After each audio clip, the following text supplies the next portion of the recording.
In this episode, there will be some sensitive themes and possibly strong language used. We advise if you have children to tune back in some other time. Otherwise, just be prepared for some sensitive topics, and we hope you enjoy the show. You're listening to the Whole Church Podcast, a proud member of the Anazal Podcast Network. Our efforts to educate and unite the church are made possible thanks to our sponsors on Patreon, Captivate, and Apple Podcast. You could join them on one of those networks, or you can support the show by making a one-time tip on our Captivate website down below in the show's description. 1 Corinthians 10:27-33 in the NASB say, "If one of the unbelievers invites you and you want to go, eat anything that is set before you without asking questions for the sake of conscience. But if anyone says to you, 'This is meat sacrificed to idols,' do not eat it, for the sake of that one who informed you and for the sake of conscience. Now, by conscience I do not mean your own, but the other person. For why is my freedom judged by another's conscience? If I partake with thankfulness, why am I slandered about that for which I give thanks? Therefore, whether you eat or drink, or whatever you do, do all things for the glory of God. Do not offend Jews or Greeks, or the church of God. Just as I also please everyone in all things, not seeking my own benefit, but the benefit of the many, so that they may be saved." In this pericope, St. Paul writes to the church of Corinth and is instructing the church how to handle situations of consciousness, interacting with people who may believe differently, and how to share the gospel. Brian Does, in our own time and context, how might it look today for us to live in such a way where we attempt to not offend others needlessly? Wow, needlessly being a key word there. It really, as I was kind of thinking through this opening, it can really just go back to the golden rule. It can really just go back to treating others the way you yourself would want to be treated. And I think to dust off my Bible study skills, I think actually incorporating a little bit of what Jesus tells Peter to let the love that you have for each other be the way that people know you by, leading in that way and leading by the golden rule, probably your best way to go about this, and do it with as clean and clear of a conscience as you possibly can.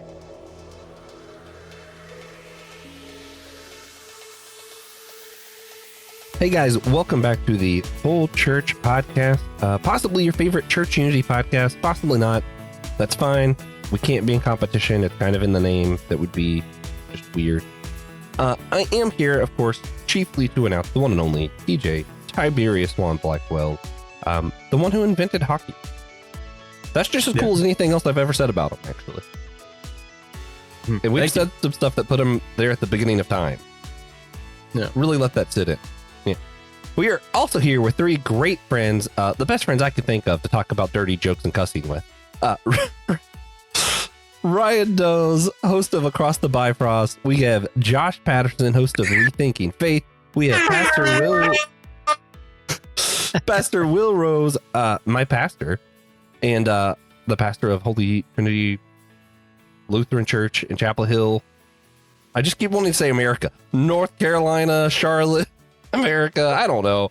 Guys, I am coming off of like some kind of terrible cold or something. My wife has COVID. I might sound nasally and bad. That's one disclaimer. The other disclaimer is we're not going to be here to answer whether or not cussing is good or bad. We're not going to be here to kind of justify how we use language, but language will be had in this episode. We will be saying the bad words, not just describing. Like we're not gonna be like, "Hey, Will, can I say fuck?" I'm just gonna say fuck during. Yeah. So that's how it's gonna work. If you like what we do here, except for this episode, I have great news. Every other episode is not going to be like this one. You should check them out on the Anazal Podcast Network website. Link is below. Check that out. If you do like what we're doing here, let us know. Maybe we'll just do every episode like this. that would be something. Yeah, we'll see. Yeah. Love the let idea us this know. could be somebody's first episode ever. Yeah, cast your votes. I hope Cast your votes on our merch shop. Just buy something and we'll know what you say. Yeah. Also, I might be changing the merch shop. Most of the products will be the same. We'll just have to be changing distributor because what we're currently using isn't working very well for us. Mm-hmm. Mm-hmm. Yeah. But Yeah, anyway. take that, contributors. Other things that we do here. You can't be in division when you're being as silly as I like to be. Silliness happens now. Silly time. There we go. What's the funniest joke in a cartoon you watched growing up that may have gone over your head as a child? TJ and I will answer first. Give everybody time to think about it. One of my favorite shows as a kid was Rocko's Modern Life. I loved it. Most of that show went over my head as a kid. But as an adult, if I ever go back and watch any of it, it's just so funny. The characters you ignore, Ed and Bev Bighead, the frogs, they're just straight up a swinger couple, and they constantly make jokes about it, and it's wonderful. So, that's what I'm going with. DJ, joke went over your head as a kid in the cartoon. No idea. None of them.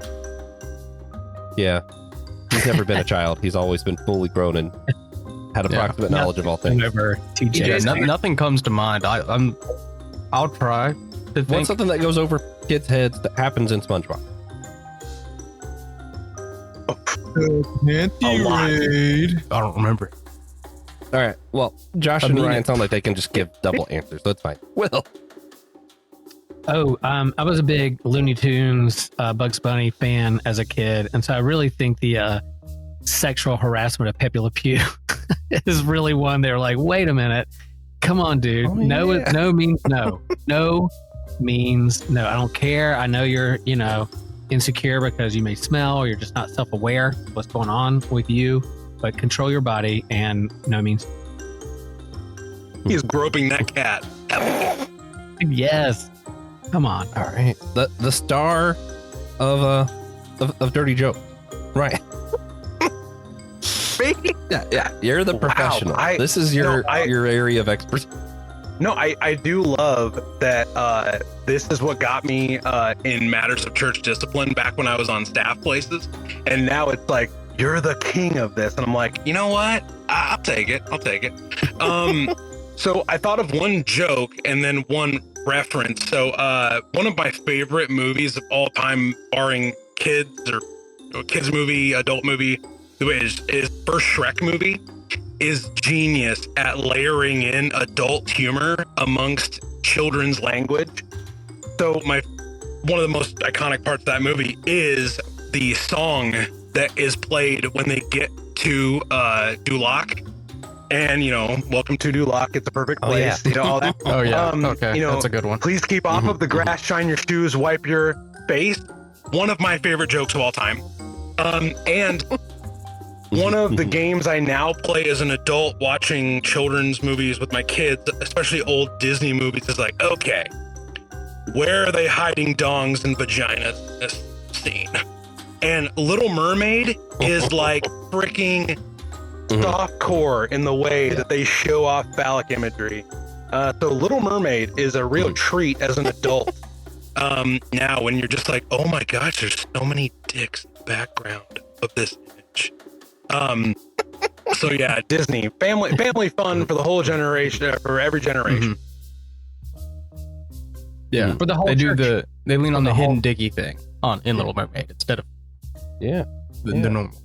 I also, I'm just going to throw out for an extra, since you threw out an extra before, Josh. I mean, you're not going to say this one anyway. It doesn't matter. The Ratchet & Clank series, I started playing them pretty young. I don't know at what point that I realized how they named the games were just exclusively these kind of jokes, where it's just going commando, up your arsenal, a crack in time, size matters. That's good. I love these games. They're great. All right, John. Well, I want to give a shout out to Will Rose because he brought up Pepe Le Pew and talked about consent. And I think one thing Pepe Le Pew could learn is if it's not a hell yeah, it's a hell no. So we're all about enthusiastic consent here on the Whole Church Podcast. At least I assume so. It's not my show. I'm assuming That's correct. But so for me, I want to pull from Rocko's Modern Life like Joshua did. Yes. Must be a Josh thing. So at one point, they play a game called Spank the Monkey. They have paddles, and there's like a monkey in the middle of the table that's like on a string, and they play Spank the Monkey together in a circle. So Rocco's Modern Life. Yeah. Yeah. I can't recommend highly enough for people to go watch Rocco's Modern Life as a grown up. It's a must. So, generally speaking, why do we feel like so many faith traditions treat speech as such an important topic? And what is it that makes some words or jokes feel off limits? Will, you were there for the foundation of some of these religions. Go medieval on his ass, Will. What? Boom roasted. Old guy. Whoa. I've started a few religions. Yeah. Some religions That's have been our formed fault. around me and my Yeah, that's our personality. fault. Thank you. I have several times introduced him as Magic Head for a reason. Yeah, I just think I think there. Man, if we really want to do a deep dive in terms of religion, spirituality, there's always been a perception of what is holy or profane or secular. So you're trying to separate that which is godly and that which is earthly, and this kind of purity kind of culture around all things in life, whether what kind of food you eat or how you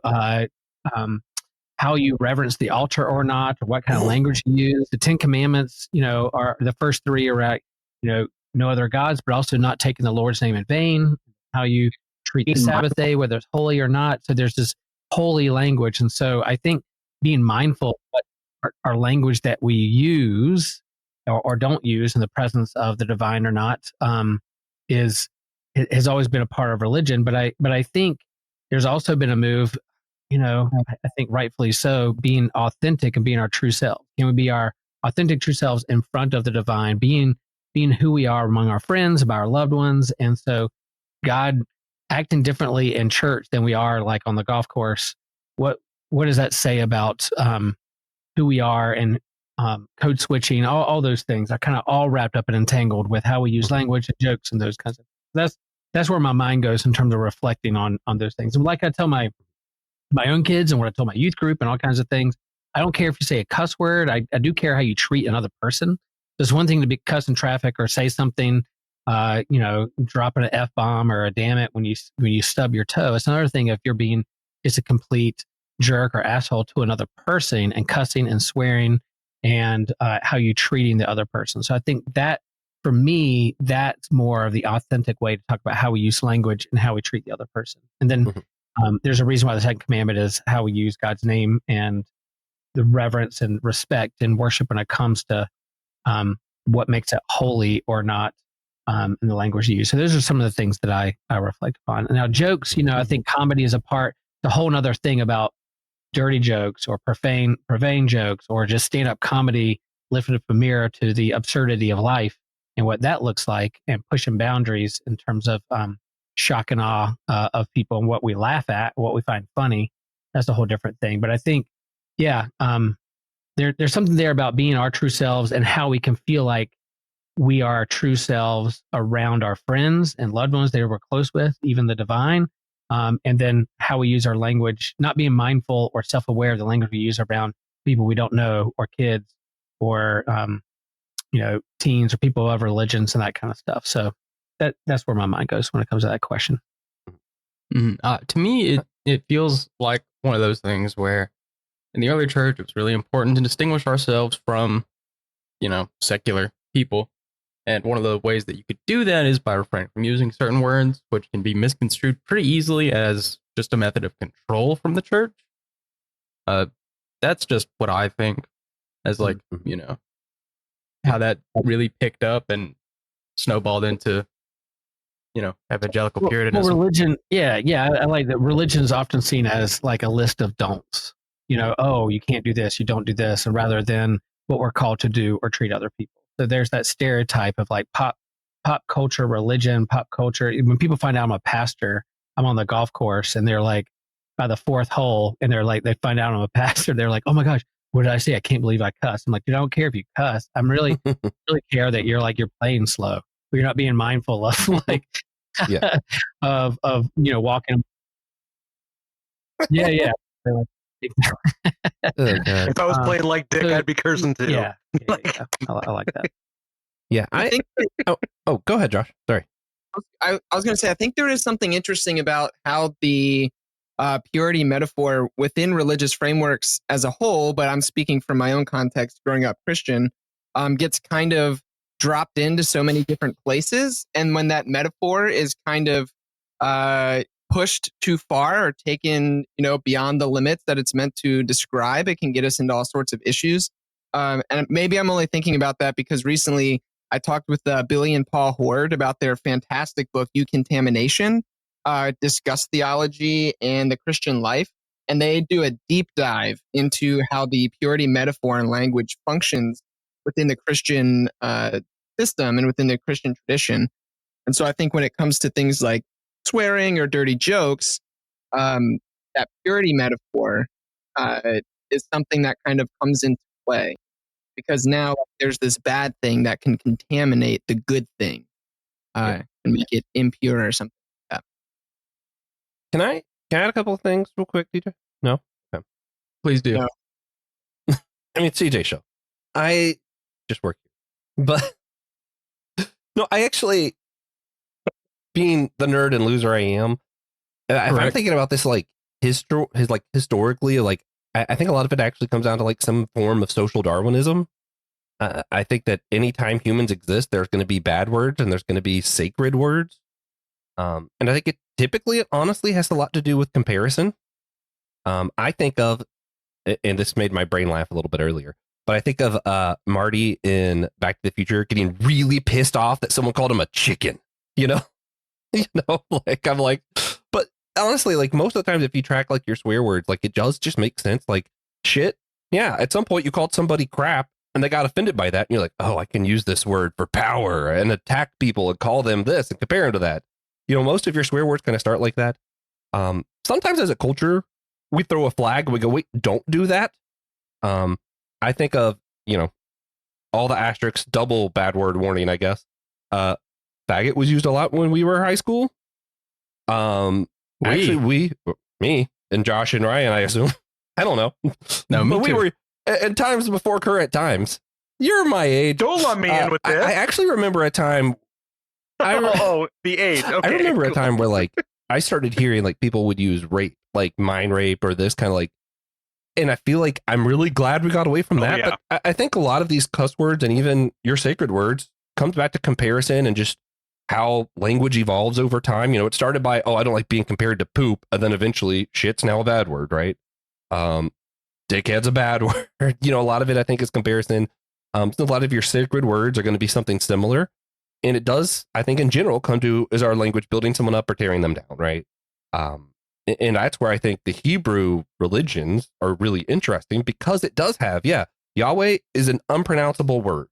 We have a word so powerful that we just can't pronounce it. And I think that does probably also come back to, you can't compare that to any other word. It doesn't sound like another word. It's not anything because it isn't.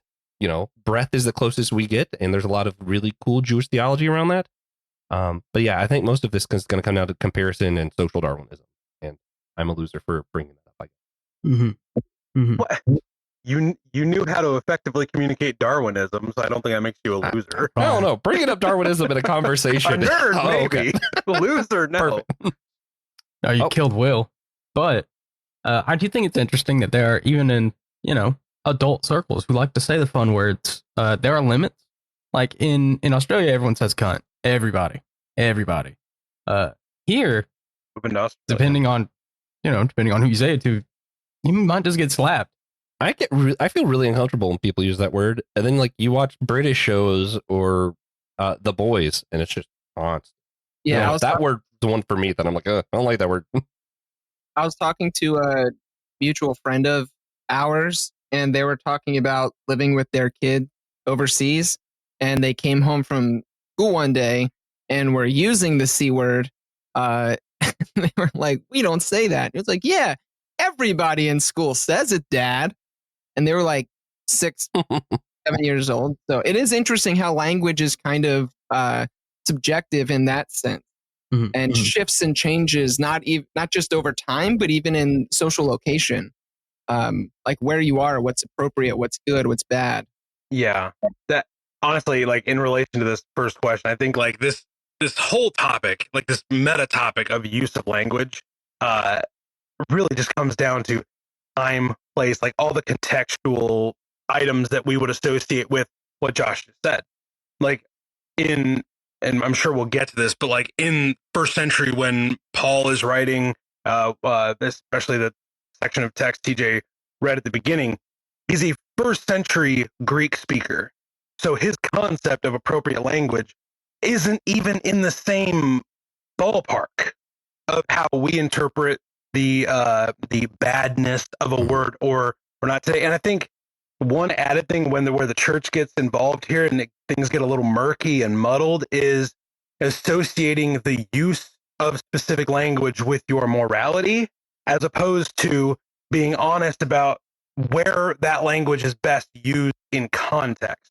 Like if I say fuck, that doesn't make me a morally bad person, but where I choose to use the word fuck might make me an undisciplined person, or maybe someone who can't read social cues, or using things out of context like that. That is, I think it says way more about that person's maturity or responsibility with language, as opposed to where the church gets to say like, or the church has claimed, to have that purity culture mindset of like, no, that is a bad word. One thing, Will knows this. I talked to Will about parenting a lot. I have 2 8-year-olds for a few more weeks right now. And when words that we wouldn't like them to repeat at school come out at home, like I'll stub my toe or something like that, yeah. And I'll look at my son and he'll be like, that is a word that we don't use at school. I'm not saying that's a bad word. I'm saying that we have a certain context we do not use that word in. So yeah, I'm sure I'll hit that again, Joshua. That was my one big thing that I really wanted to hit, especially related to this question. Mm-hmm. That was actually something like until I was in like high school, I just thought my parents didn't cuss. Sweet innocent DJ. Ever. Wild. They did a great job. I have legitimately heard my mom cuss once in my entire life. My dad, none, ever. Yeah. And that's because, Yeah. Well, that my mom makes thinks sense. it's my fault. Right. How should churches handle differences of opinion in this topic? Because, we've got a couple of different styles here. Ryan, you'll say it in front of your kids, and it's like, hey, that's not an appropriate word for school, and probably church. I feel like you should start adding church into that. Just maybe. My parents who wouldn't swear around us, Josh's parents who don't swear at all. How do we handle the difference of opinion on this topic? And can we even start to talk with one another about unity if we can't agree on how we should speak? Big question. Well, for me, I think it's time and place. Like I am well aware that I swear probably more than the average person. But also I'm always aware of my context. And so I think it's important. I think it's a respect thing. Like I recognize if I'm in church or if I'm around a certain group of people that I know might not, appreciate foul language, then I do my best. I'm not perfect at it. I do my best not to utilize that language. So I don't think it's, I don't know. I think I like Brian's point about maturity. I think recognizing your context and then like being respectful enough to not, use language in situations that is not appropriate, is good. So I think it kind of falls on the person. I don't know if we'll ever really agree on, is this right or wrong? But I think for me, it comes down to, do I respect the people around me enough to not use language that they're uncomfortable with? Yeah. So yeah, that's how I feel. I want to double that and throw a wrench into it so that Will can do it. Correct us all. Yeah. I want to, yes, I've always found it weird. Like, why are we saying these aren't really bad words if you don't want to say them in school or in front of other people? And it's because like we don't want to intentionally offend people. That's actually in the Bible pretty frequently. White people are offended by some of these words are kind of beyond me, but I understand why if people are offended, we don't want to offend people needlessly. On the other hand, though, I always taught that way. Like, this is why we don't cuss. This is why we don't cuss. This is why we don't cuss. And then I go to a workplace and I'm in a public area. And then the guy who doesn't cuss and never says any bad words makes everybody else feel like he thinks he's better than them and high and mighty. And then it's like, actually, is the moral thing to try and sound better than everybody else? Or should maybe you speak to the level of the people you're talking to? I don't know. And that's where I was going to throw it to Will, but he disappeared. Yeah, he got it. Ryan now has to be the one with all the answers. So I think the TJ threw in the wrench that I noticed first of adding church into that appropriate place. Now, I think that comes with another bit of sticky subconscious behavior that we do. We treat church events, activities, buildings, context as if they are kind of inherently special. It's what Will referenced. Being on the golf course, you're nowhere near a place of worship. You're nowhere near any like structure with crosses or crucifixes, anywhere near it. But the fact that Will, by his title, is so attached to that subconscious understanding of like, oh, that's the church guy. I have to kind of put on my appropriate church hat, disavowing us like from the connection that a location is magic. Now, like evangelicals love to do this. We're like, the church isn't a place, man. It's a people. It's like, okay, I'm going to say fucking your church building and we'll see how much it's not a place and it's a people.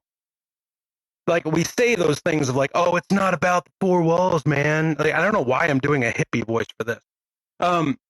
But we say it's not a location. We say it's not a place. But then when we enter into that specific place, that physical space, we recontextualize kind of like what is right here inside the four walls is, is right, good church behavior. I think that is also kind of a dangerous subconscious that we get in because, but you guys know this. I have not been a paid clergy, pastor, whatever, for 5 years. I am way out the game. A coworker of mine found out that I was a pastor 5 years ago. Congrats. A few months ago. He brings it up all the time. And I am saying horrendous things, not at him, but around him all the time. And he's like, you were a pastor? I was like, half a decade ago, man. Calm down. I'm not magic. And if I was, I'm definitely not now. And I'll see if my computer works so you guys can hear me.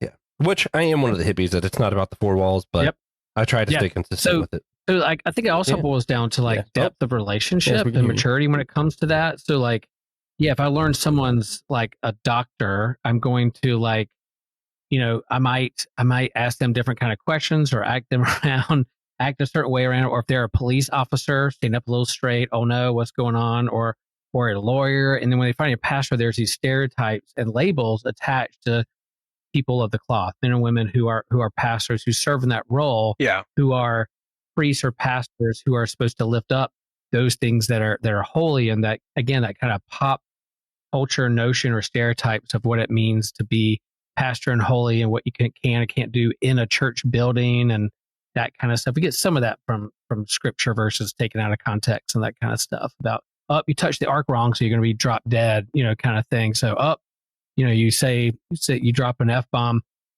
in church or in the pulpit, lightning's going to strike you, right, Josh?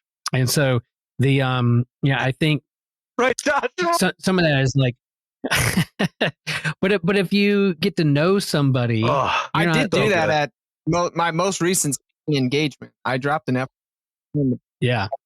So like, if I just meet someone, I'm not going to come right out of the gate and just tell them all the deep, dark secrets of who I am and what's going on and just speak freely. I want to get to know them a little bit.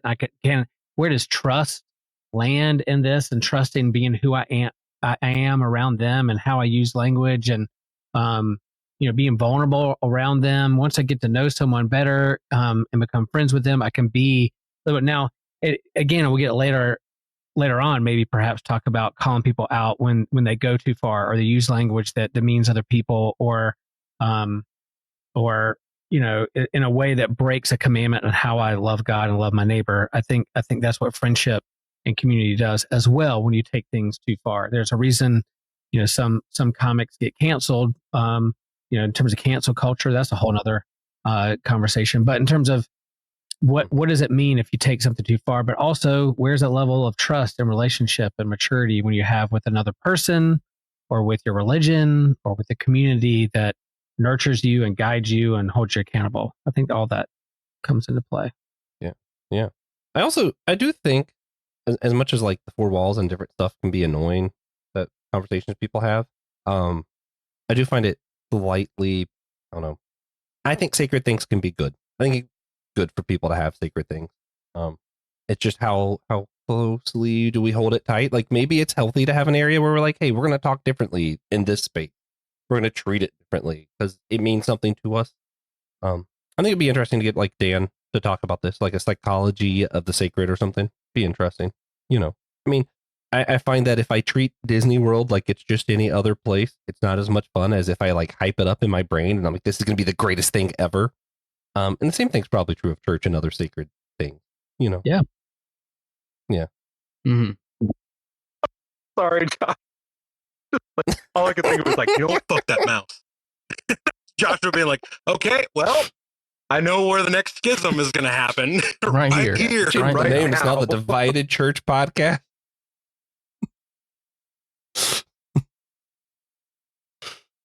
Which we did have a guest once that did say maybe it'd be better if we had more fractures. So that was interesting. That was a fun time. Yeah. Yeah. Yeah, it was great. Sounds like a fun That's why guy. I didn't like Lutherans for a solid It like was 2 months. Some type of And then I met mushroom. Will. Yeah. Oh, yeah. I'm supposed to ask. What do we do if? Yeah, you guys know I'm a really sensitive guy. So what do I do if I'm offended? Like Ryan jumps in and says, "Fuck that mouse," and I'm deeply hurt by it. How should I respond to Ryan? You tell Ryan to go okay. fuck himself. Mm-hmm. Why don't you fly your South Carolina ass out here? Why don't you come to my territory where, you know, I don't have home field. You won't have home field advantage and say that. No, we don't do that. We drive. Not that far. You coastal elites think Liar. Liar. No, I think, but in all seriousness, though, I think that there's a proper way to like let somebody know that the language that they're using is bothering you, and if that person is not a jerk, then they'll probably like hopefully at least listen and acknowledge that. So I think it's okay to admit when we're uncomfortable with things. I think a lot of times today we get weird or nervous around admitting when we are uncomfortable with things because we don't want to be perceived a certain kind of way or whatever.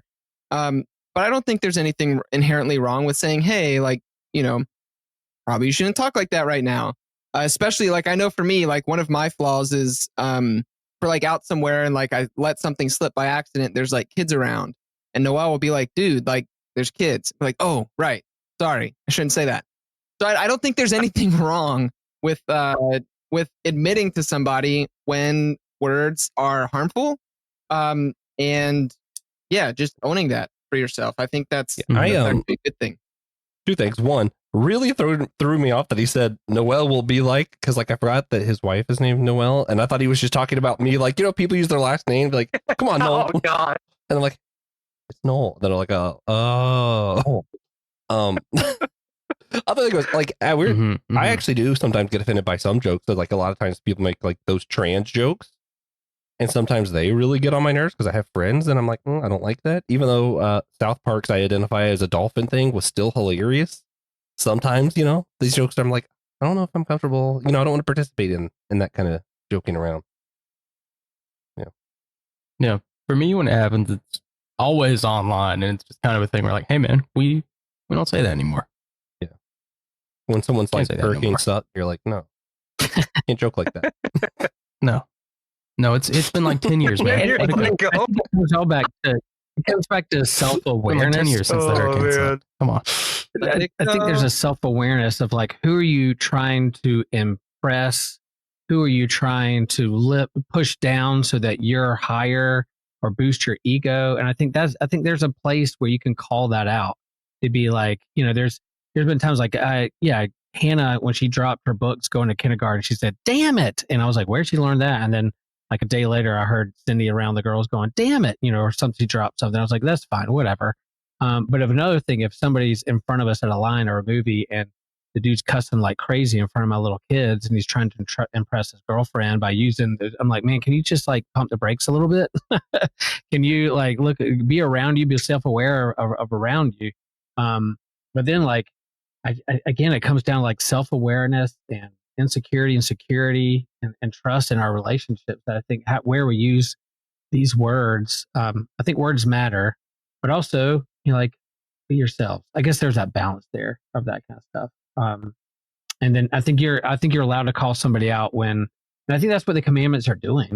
When it talks about God's name, it talks about your neighbor. Good Lord, my church phone. Damn it, my church phone. Man, Will is popular. That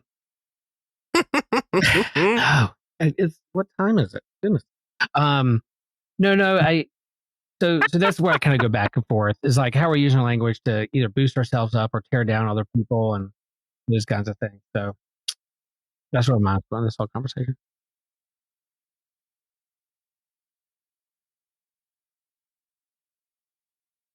Joshua, I would love to throw in a counterpoint here. Not that what the guys haven't been saying is awesome, good, wise. I feel like we're kind of playing the role of everyone's guidance counselors right now.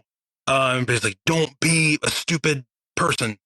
Counterpoint, though, one thing that I'm learning in raising children is to develop thicker skin with language you cannot control. So, like, you're not always going to be able to control how another person uses language.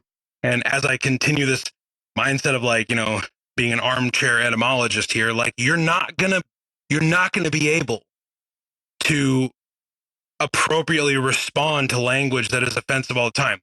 If you're able to respond to it effectively and make a point, and, like, within relationship, kind of what Will was talking about, how, like, all of our kind of instructions from Jesus and from the commandments is like, it's a community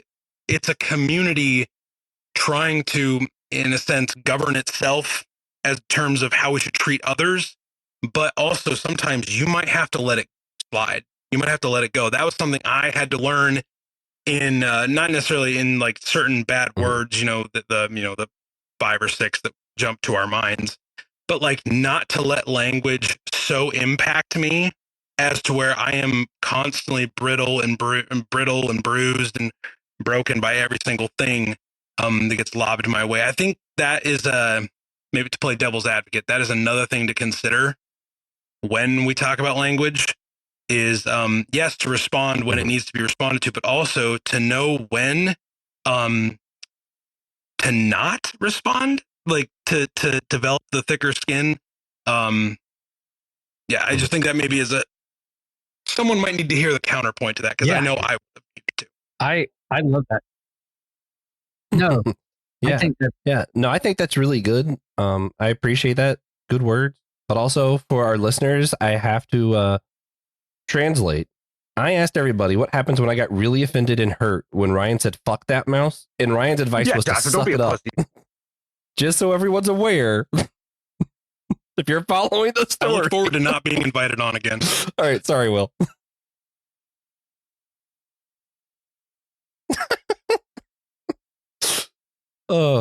You're invited every Tuesday. You just, don't get the invite every Tuesday. Show up and say what you want. So, Will, you were saying something? All right. No, he wasn't. So, I have a few rapid questions for everybody. It's really just one per person, but I'm going to start with J. Patty.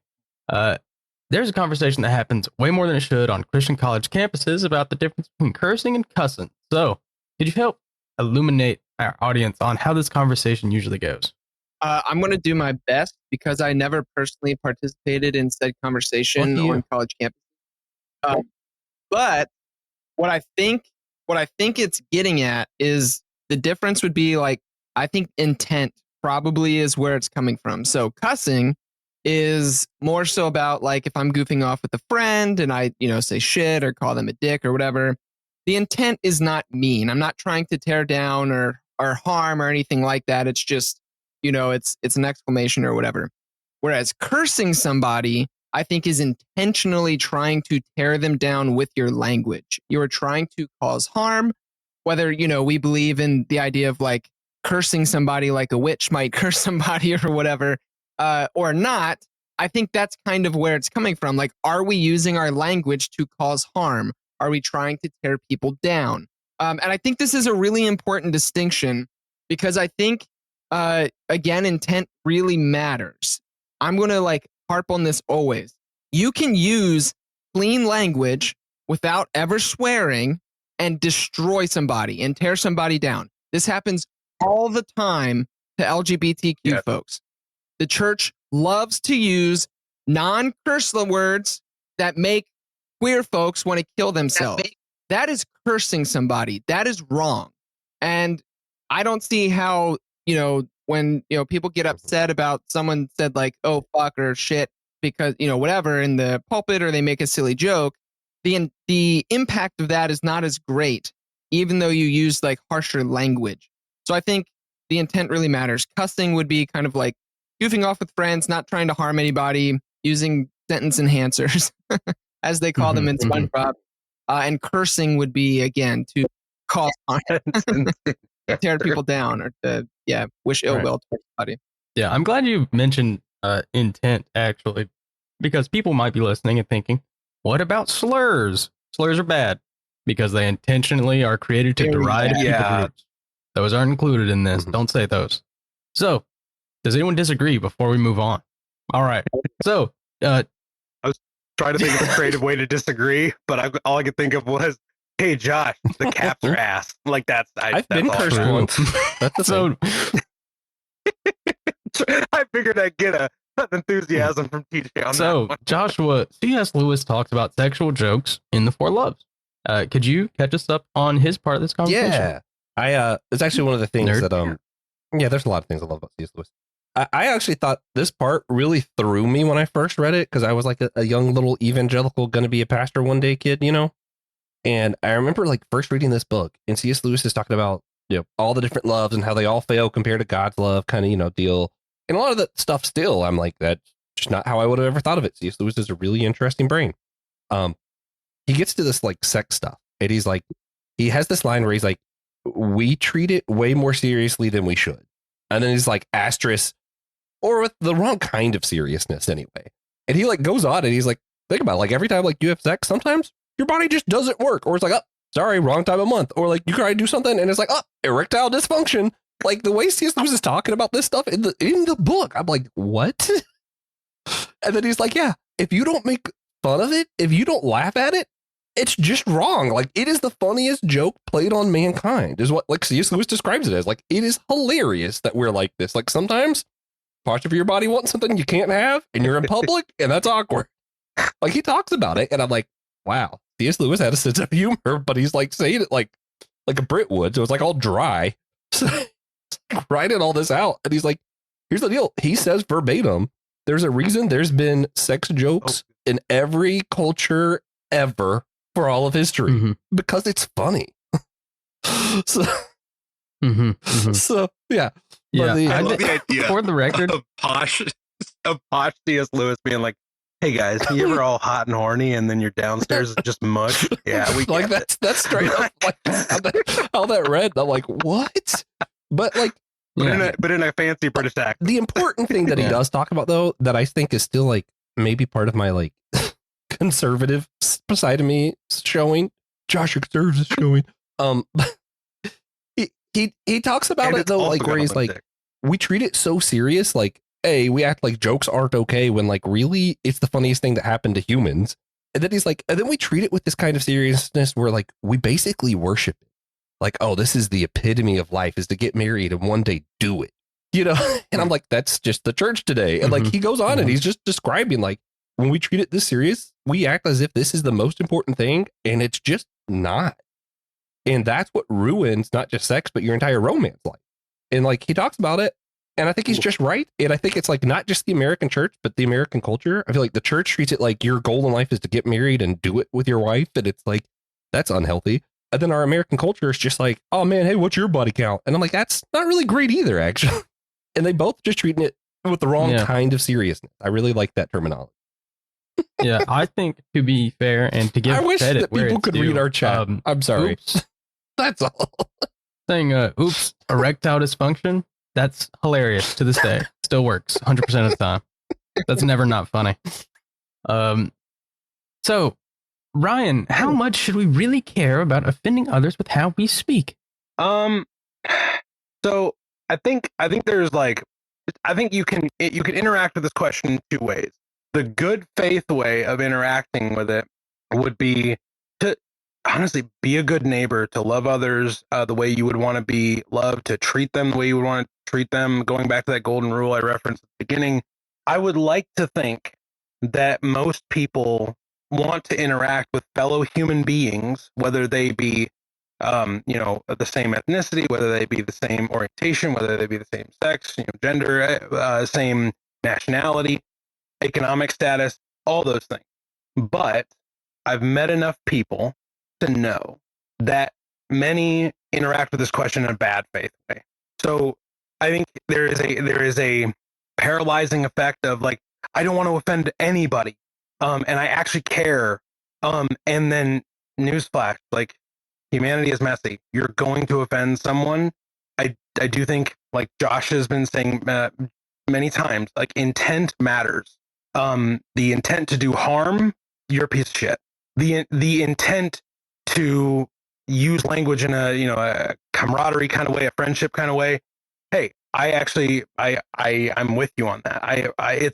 It's a large part of my friendship with Josh. It's a large part of my friendship with many of my closest friends.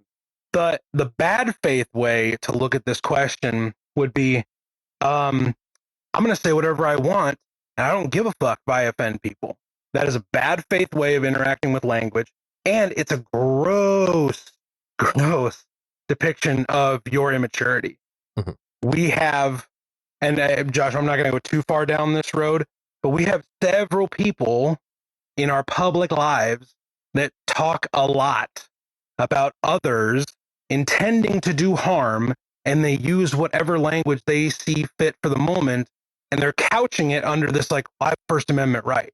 Yeah, you have a First Amendment right in the United States, and that's awesome. You're interacting with that privilege in bad faith. You are using language to do harm. You are using language to sow division, the opposite of this podcast intent. So I would encourage you to reassess the way you use language and the maturity level that you're at with your language, because we have many people in powerful seats who use language like a junior high boy who like thinks he's king of the hill. That is as brief as I want to be on that, TJ.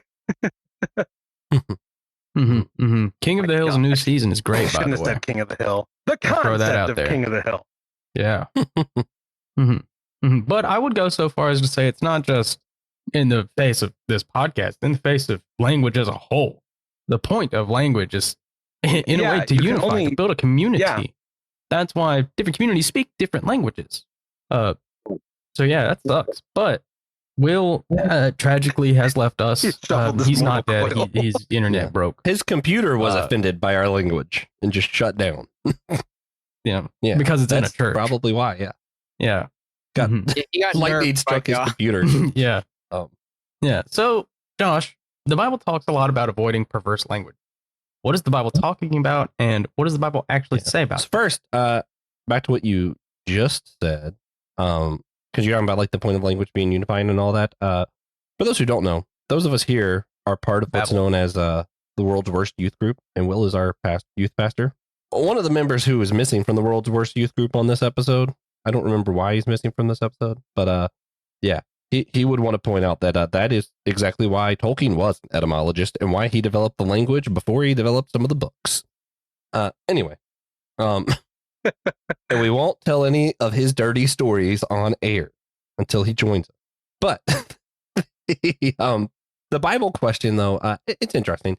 I think largely it's talking about kind of objectifying other people, or the kind of language that really only happened in junior high, I feel like, for the most part, for the groups I'm around. But I'm sure there are also Chads in the world that still do this, where they like, oh man, yeah, when I get a hold of that girl, I'm gonna, or like, I've heard some popular, people on air say stuff like, I can do what I want. I can grab him by the pussy. And like, I think that's the kind of language that explicitly the Bible is saying that is perverse language. We avoid that. I think that's the kind of language the Bible is condemning when it says perverse language. It also talks about like using God's name in vain. We're going to talk about that a little bit later. I know Patty has some stuff he wants to say about that. that but like in Yeah, general, I so- think it's more about objectifying other people, harming other people. We're supposed to be using our language for flourishing, not for tearing people down. Mhm. So what if we say like the opposite of that? Like what if I say Ray Ripley could do whatever she wanted to me? Is that a problem I don't biblically? think so. That's a good question. Absolutely not. Good. I think, Good. yeah. Which is also where That's like good. That's what I thought. the stories, and maybe this is like my heart trying to be more like the Bible, because there's that whole thing where like you're supposed to be getting better, and like you change too with the Bible, like naturally, I guess. Because like the jokes that are like dirty that I find funny typically aren't about other people. I really do get uncomfortable when someone starts making a joke about somebody else's body. But man, when we were at a theology beer camp last year and somebody was telling a story about a certain attribute of their own ass, God, that was just hysterical. So, like, talk about yourself. I feel like that's there. You're in the clear there. I told you that in confidence. Jesus. Well, I laugh every time So someone much for says close size friendship. matters. That's about me. I just want to add one, like, just piggyback one thing, because I know we're about to go into using God's name in vain. The can't believe I'm going to do this. The text that jumped to my mind was the section in Ephesians where Paul is talking about kind of in general, like, hey, these are Christian living, kind of like good practices. And he says that do not let any unwholesome speech come from your mouth. And I think sometimes maybe people, because they're trying to line up, not swearing, not using, this kind of language, cursing, cussing, dirty jokes. They're trying to line it up with more of a puritanical understanding of, what makes, what comes out of a man makes him, impure kind of bullshit. But the next part, I think, adds to our universal point here of context and community, language being a big part of that. It says, but only what is helpful for the building up of those according to their needs. So, yes, not every context is appropriate, but also the use of language in camaraderie is I believe is a need. And like now, even more now with like male friendships, I have a friend at work who his wife does not understand our friendship. Like it is very vulgar. Like I call him an asshole all the time. Do I mean it to be deriding? Does he receive it that way? No. But when I use that language, it is meeting a need of camaraderie. He does not have other friends. He does not have this community that we are so fortunate to have.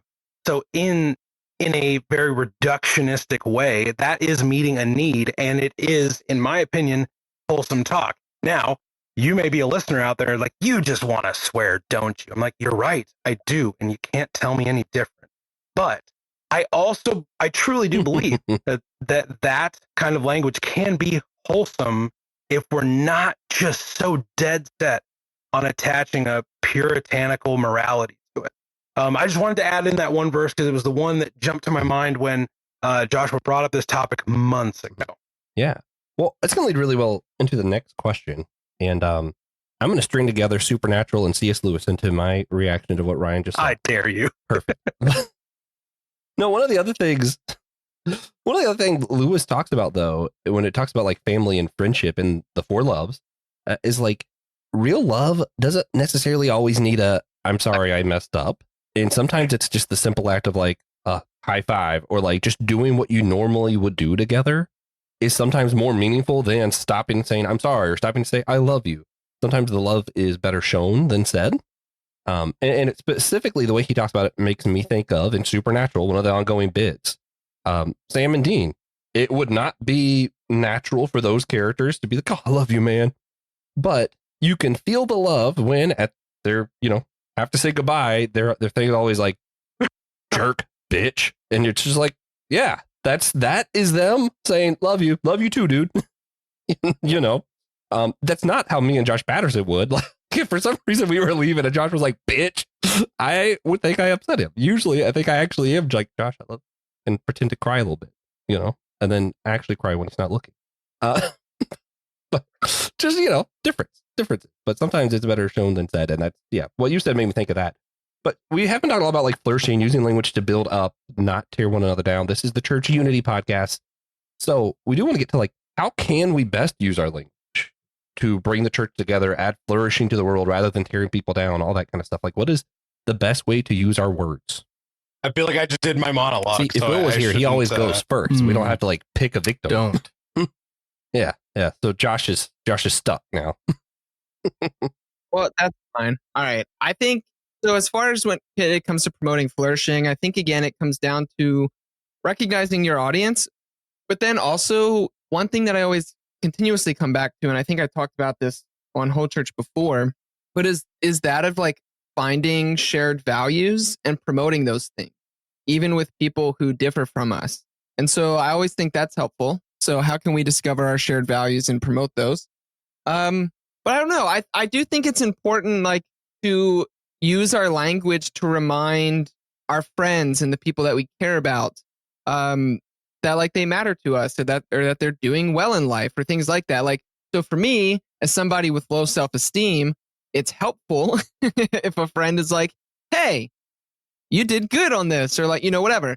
That's a way to build up, and I think that's good. I think we should normalize complimenting our friends, maybe complimenting other people, definitely complimenting our spouses or significant others. And even like, I don't know, something silly that used to make me really uncomfortable was like telling friends like I love you. But I think even something like that, like letting the people in your life know that you care about them and that you love them, is a really good and important way to promote flourishing. Like if we can get comfortable with using our language to adequately express our emotions, and also to give out compliments where compliments are due, and to respect others and build them up, I think that's probably the best way to go about that. And sometimes that can look different, right? So like, to throw a wrench into it, in a friend group, sometimes, like for me and a lot of my friends, our love language, which is not in the book, is like to like mess with each other and roast each other. Like if I was talking to Ryan, for example, and he like didn't say something to make fun of me, I would be like, "Oh, Ryan's mad at me right now for something." So I think even just learning your context and learning like how people like to communicate, what kind of things make them feel good, how you build kind of that sense of friendship and camaraderie or whatever, just being really intentional, I think, is ultimately what I'm trying to say. Be intentional about your language, learn what people like, and then do that thing. It's actually, I think it was somebody's challenge one day, because we do like the practical actions at the end of the podcast usually. And I think at some point while we were doing the show, someone was like, "Hey, you know how like sometimes you just think of somebody out of the blue? Take the 5 seconds to just text them and be like, 'Hey man, I'm thinking of you right now.'" That was their practical action. And I actually started doing it for like the last couple of years. I'll do that. And it's so like, and I have like ADHD brain. So sometimes it's just like, "Hey, I haven't talked to that guy in 4 years." And I just texting them out of the blue, because I'm like, "Man, what's it gonna like? Is he gonna get mad at me that I text him? No. What's it hurt me? 10 seconds to be like, 'Hey man, I love you, and I was thinking about you right now.'" Probably not. I get like 7 or 8 text messages from Joshua a day. About just constantly like, "Hey man, I'm in the bathroom. I was thinking about you, I have Josh. my pants off and I'm thinking about you. I was in the shower, Ryan. I just want to let you know I got you on my mind." I appreciate that, Josh, but just never send pictures. Yeah. I just want to add something Josh said. Like, guys, if you're listening to this, tell your close guy friends you love them. Like, get over this junior high mentality. It's like, "Oh, that's gay, man." It's like, you're gonna be alone. Like, and no men's retreat, no men's group is gonna save you from the fact that you can't break down that wall. Like, I tell Josh Patterson I love him so much. Like, it's unsettling. You like, I should be jealous. But Joshua, you send me notes, and it's a little. and I got a trophy from you. Like, I tell Will I love him all the time. Oh, that's right. Like, your close friends. I'm not saying walk down the street and just be like, "Hey man, love you." No, you're gonna get put on a list. Like, your close friends, let them know how they've impacted your life. Communicate that to them.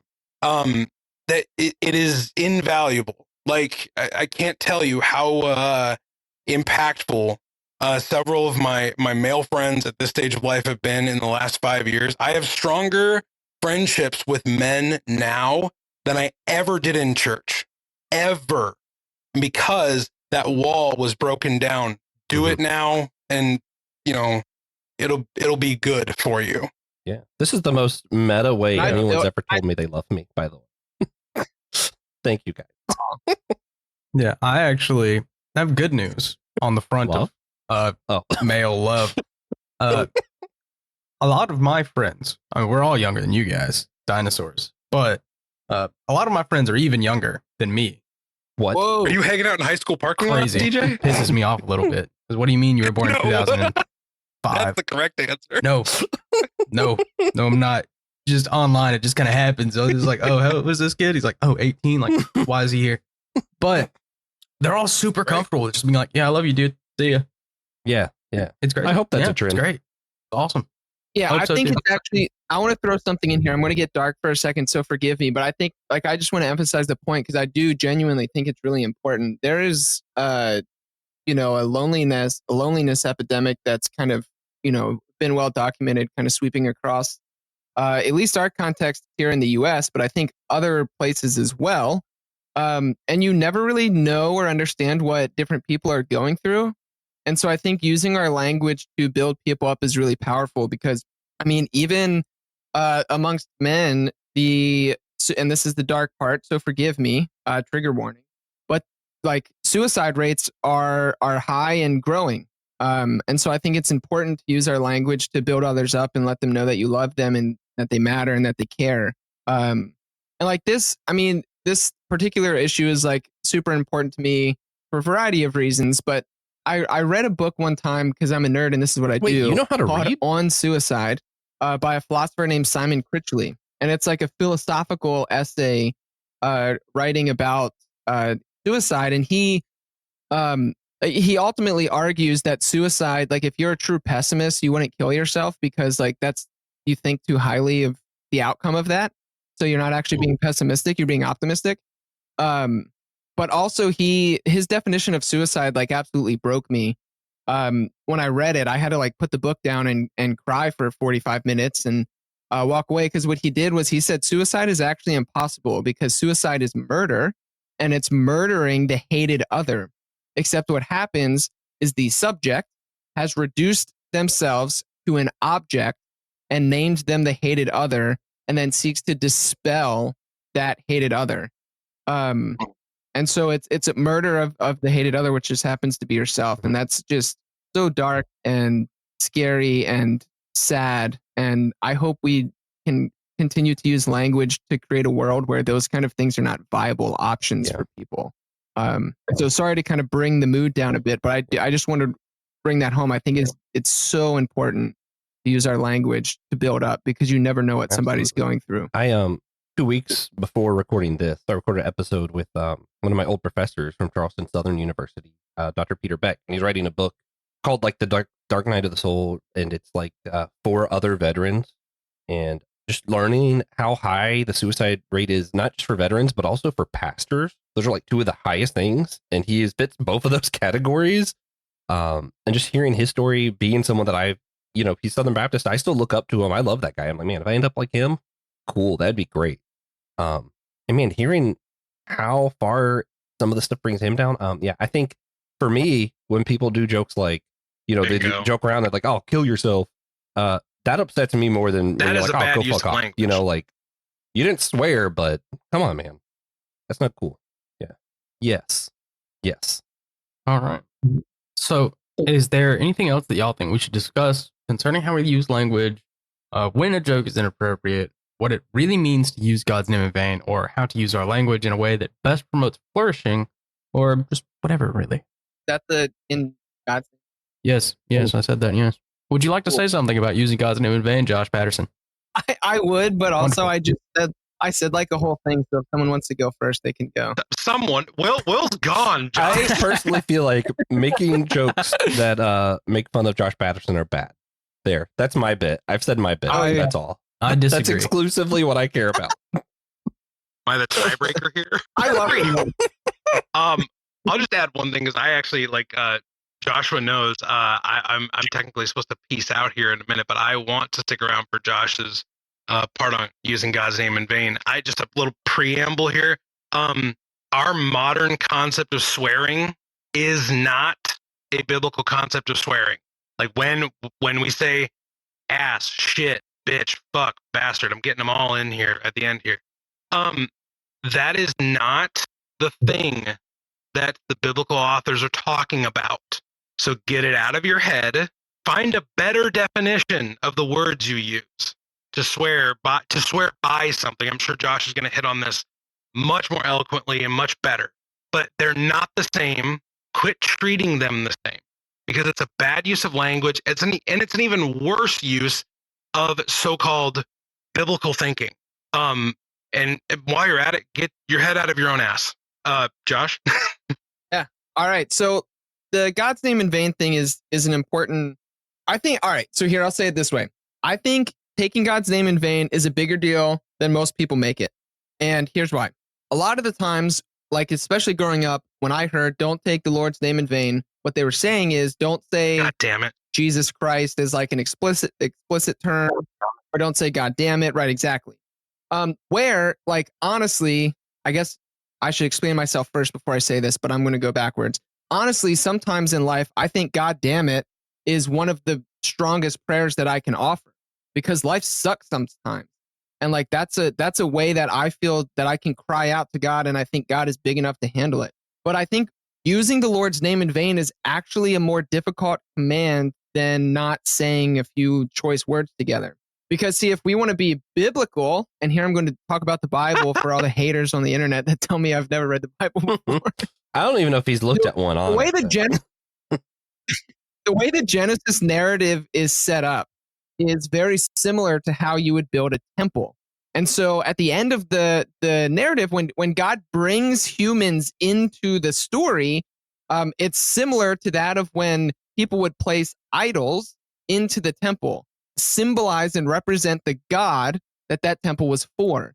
And so people, when we say we're created in the image of God, we are meant to be idols in the temple of creation, showing the rest of the world what God is like. And the command not to take the Lord's name in vain is actually not about cursing. It's about failing to show the world what God is like in a reasonable way. And so when we do things, when we don't love our neighbor as ourselves, when we, exclude the immigrant and we're okay with like orphans and widows being blown up, like all of those things are taking the Lord's name in vain. When we use the name Jesus to justify our politics or to justify our nationalism, that is using the Lord's name in vain. Anytime that we do or say anything as Christians that misrepresents the God of creation, that is using the Lord's name in vain. And there's a whole bunch of Christians in the world right now who are perfectly fine with using the name of Jesus to promote genocide, to promote the mistreatment of LGBTQ folks, to promote the mistreatment of the immigrant and the refugee, and they think they're just doing great. And if I were to get on the internet and say, God damn it, they'd be super pissed at me, but they wouldn't look at the plank in their own eye that's failing to represent the very God they think that they're defending in their nonsense. So I will stop doing my soapbox, but I think that matters deeply. How we live, how we image matters a lot. Josh, can I piggyback? Can I just piggyback off of what Josh just very eloquently said, real quick? I'm sure predating this, but since Constantine, empires, wars, expansions across the globe have been done vainly in the name of God. Most of the horrendous things done in the Christianized world have been done vainly in the name of God. So, God damn it, quit equating the two. I'm so tired of it. So tired of it. There are historic examples of things signed into law, that countries, kings, the divine right of kings, a long-standing thing that leaders have been living by for years, claiming God's will is being done in simultaneous action with what they are doing. That is the most egregious use of God's name being taken in vain. And I swear to Christ, if I hear one more person equate, like I said, Jesus Christ, you use the Lord's name in vain. I'm like, who did you vote for? Tell me. Because I guarantee you, It has using God's name in vain implications. Joshua, I look forward to the listener that's going to reach out to you. But it's true though. And it's not just now. Josh gave a great example of why that is in vogue right now. The church has been doing horrendous things in the name of Jesus, in the name of God for so long. It's not new.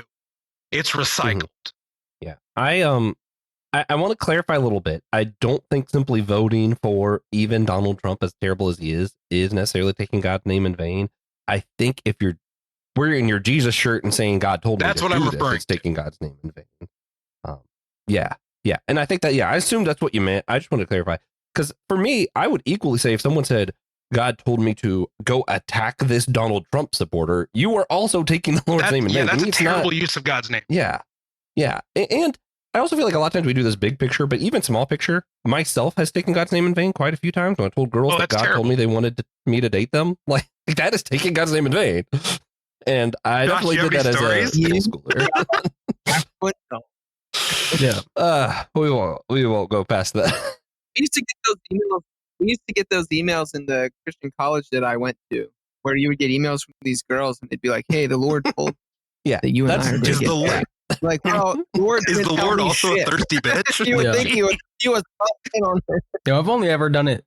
I've only ever done it the other way. I've only ever been like, God thinks we shouldn't be together right now. That's what I really feel the Lord telling me to praying about. Fuck off. No. I don't know, man. Yeah. But no, that's good. And I'm glad you bring it up because I do think it's a common misconception and it's infuriating.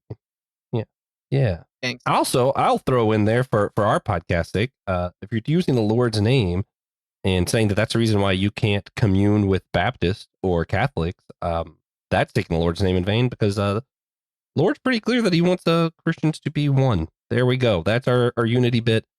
Our other unity bit, what we do at the end of every show, is we like to ask everybody if you could provide a single, tangible, practical action thing. What's something practical people could do right now that would maybe help better engender Christian unity for whoever feels like answering? Yeah, I feel like I need Or Ryan, because Ryan, because he's about to leave. my preaching moment there. No, I liked it. Preach harder. You really want no one to listen. Right? That's what you said. I would just say, to reiterate something Josh hit on earlier, communicate effectively the love you have for others to those people. Don't say it in theory. Don't think of it as one of those like, oh yeah, I'll pray on. We treat it like, oh, I'll pray about that. You're not praying about it. Like, don't let be like, oh, I'm gonna tell my buddy I love him. I'm gonna tell my spouse I love them. I'm gonna tell my mentor that I appreciate and love them. Just do it. Like, I swear, there's not a drawback. Yeah, it's simple. Do it.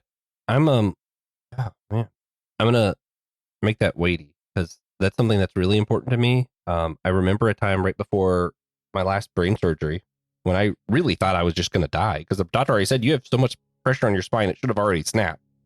And I really wanted to call my brother because he wasn't there yet. And I was like, I got to tell him I love him one more time. And my mom pushed back hard. She said, no, you're going to make it. There's no reason to do that. And I'm like, no, I have to. And my dad, very seldomly, does my dad like just straight up like, no, this is happening. My dad's like, no, he's calling his brother. And hey, I didn't die. Could have. And ever since that moment, that's for me when I feel like I need to tell someone I love them, that I'm just going to say it. Just fuck it. Josh, but like my kids get annoyed when I tell them I love them and I'm proud of them every day. And I even said to my 8-year-old to Logan before we got in here, he's like, hey, you have a good day at school today? He's like, yeah, I did. I was like, well, I love you and I'm proud of you. He's like, you say it all the time. And I'm like, I'd get really used to it, man. Like, it's not going away. But I love all of you guys and I'm proud of all three of you too. So. Yeah. I love you. Yeah. I love you, Ryan. I'll miss that guy. I think if I can steal an idea from the practice of psychology, therapy 101 is that you treat your clients with unconditional positive regard. And I think that's good for church unity because it's not telling people that they're stupid, that they're wrong, that they're sinful, that brings about transformation, but it's actually that sense of belonging. It's the unconditional love, or to use a Bible word, it's the agape love of God.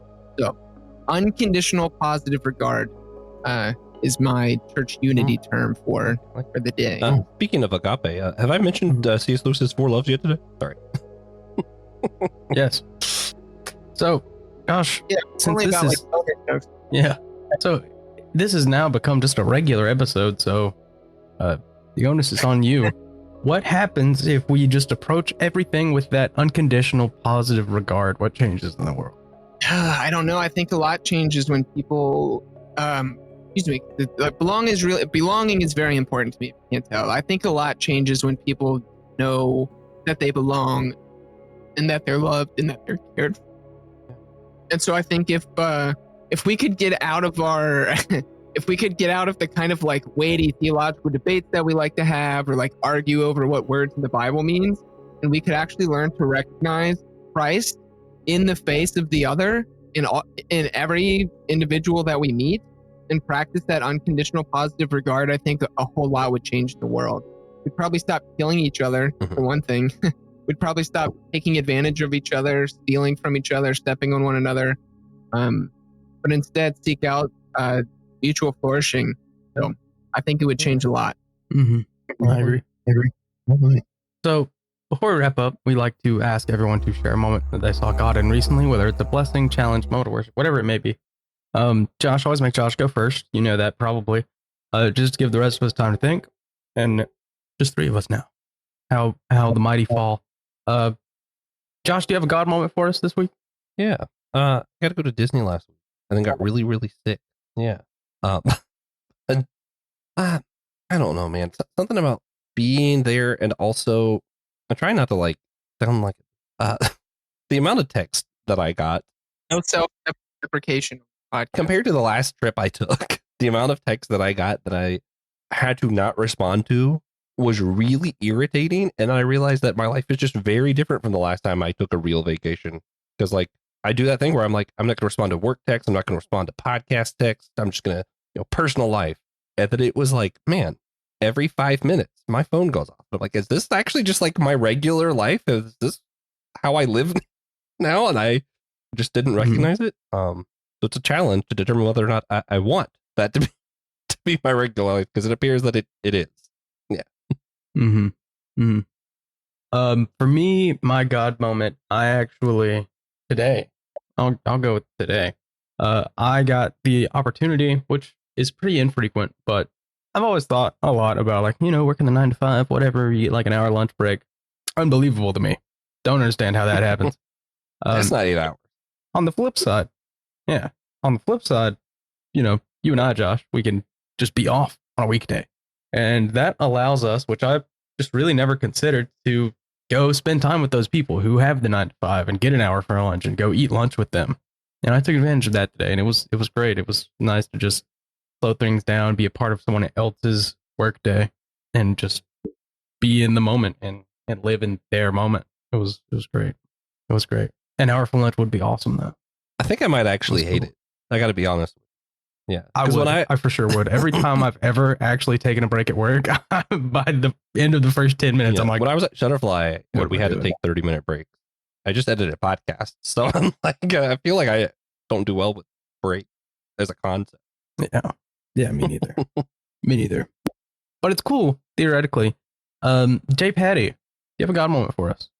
Yeah, so recently, actually this past weekend, Thursday, Friday, Saturday, I was out y'all's two-way in North Carolina. I had the opportunity to speak at a conference at Park Road Baptist Church. I think Park Road Baptist Church, something like that, in Charlotte, North Carolina. And it was an open relational theology conference called Speaking to a Modern World. And the talk I was assigned, or what I was asked to speak about, was bridging the gap between atheism and theism using open and relational theology. So what I did was I made a strong case for atheism and how it destroys classical theism. And then I used radical theology as a stepping stone to lead to anatheism, which is God after God. So reimagining God after the death of God. And then process theology, or open and relational theology, as kind of the like, here's a viable way to talk about God. And during my presentation, I got emotional, like I did 5 minutes ago. And Tom Ward, one of the people who I know have been on Whole Church podcast, was in the room, and he asked a very beautiful question. And he asked me, he said, Josh, you did like a great talk. The philosophy, theology, solid, great, got it. However, I want to ask you a question. Do you think that times when you got emotional during your talk, or times when you've been emotional preaching before, could be used as evidence for the divine, because you're tapping into something that is good and beautiful and true? And I'm super glad Tom said that, because I have thought that for a really long time, that part of when I get emotional is because I'm touching on something that is deeply true, or profound, or, based out of love or something like that. And so that was a God moment for me, because like someone I very much look up to, Tom Ord, kind of confirmed this like stupid suspicion, or what I thought was a stupid suspicion that I had inside of me. Like, well, I can't say that, very philosophically articulate and, whatever. But I think that's true. So I think we should, my God moment is recognizing that my emotions are good, that they're beautiful, and oftentimes they can be a pathway to the divine. All right. Yeah, it's true. So please, if you're listening still, wow, please consider sharing it with a friend. You rule. Yeah. Share it with your enemies. Share it with a cousin. I said especially your Josh cousins. said Yeah. especially your cousins. Yeah. Yeah. If you are already listening on YouTube, thank you. Hit like, hit subscribe, hit your cousins, not your enemies. I thought you were Very gonna say important hit to turn Josh. the other cheek. Yeah. But No, it wasn't. also follow other shows on the Alazal Podcast Network. Maybe ones without people who are very sick and brains aren't working. Try Let Nothing Move You. I think Christian's feeling healthy right now. Or Brandon Knight's My Seminary Life, or Kung Fu Pizza Party. All of them are healthy doing podcasts. So try there. Yes. But we do hope you enjoyed it. For the next few weeks, we're going to take a short break as we prepare for a new series we're going to be doing called the Whole Church Science Fair. There are no ribbons, unfortunately. Or are there? Yet. We're going to be exploring the relationships between faith and science in the diversity of the church today. And at the end of that series, Will Rose will be back with Thomas Johnston to discuss their upcoming limited podcast series in association with the ELCA on faith and science. Your matter matters. And finally, at the end of season 1, Francis Chan will be on the show. Probably. No one's told him, so Maybe. if you guys get with him, Yeah. let him know. He'll probably be on too. Yeah. Keep sending him Instagram DMs. He just That'll doesn't work. answer. More people send him Insta DM. That's absolutely his primary means of communication.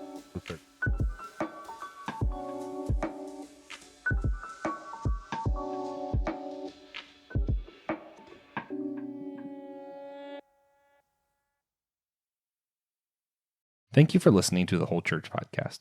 We hope you enjoyed the show. Remember, you can always sponsor our efforts to educate and unite the church on Captivate, Patreon, or Apple Podcast.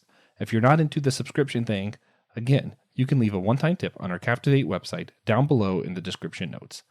Thank you again, and please come back next week.